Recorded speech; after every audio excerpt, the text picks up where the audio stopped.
Bonjour à tous, on se retrouve aujourd'hui pour la guidance du jeudi 9 avril. Alors sur le tirage de cette journée, on va parler essentiellement sur la continuité d'une transformation profonde.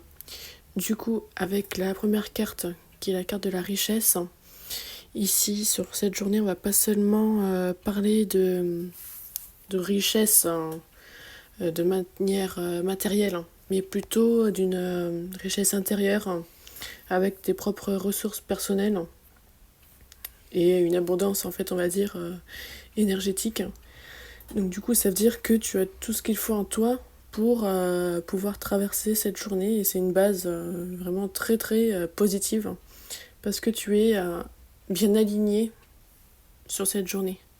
Du coup avec la deuxième carte qui est la carte de l'éternité, du coup avec cette carte et sur cette journée, ça va t'apporter en fait une dimension, que ce soit karmique, spirituelle, et quand on parle d'éternité, ça parle aussi d'un niveau intemporel.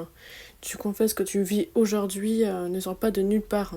C'est déjà lié du coup à un cycle qui est plus grand et à quelque chose de déjà engagé en fait depuis longtemps.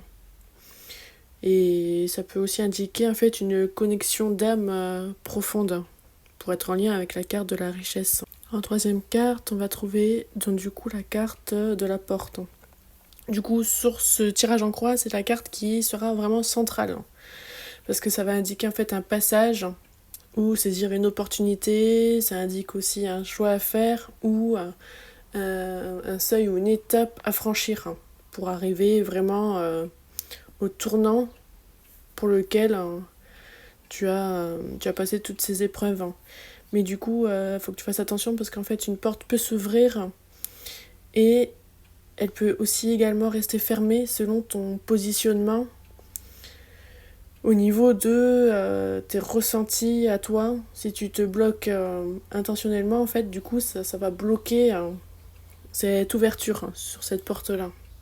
Du coup, en quatrième carte, on a du coup la carte de la mort.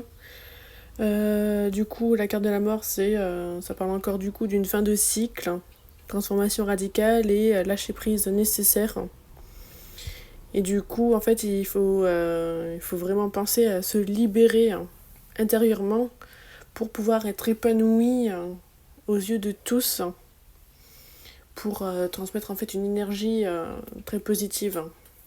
Il y a en fait du coup quelque chose qui doit se terminer pour permettre un renouveau. Voilà. Alors du coup en cinquième carte, on a la carte de l'équité. Avec cette carte, on va parler en fait de justice, d'un équilibre, d'une vérité et aussi du karma. Du coup en fait elle va venir confirmer que tout ce qui arrive est juste, même si cela demande une transformation. Avec la carte de la mort, tout est équilibré et aligné avec ce que tu dois vivre aujourd'hui et sur les jours qui vont venir.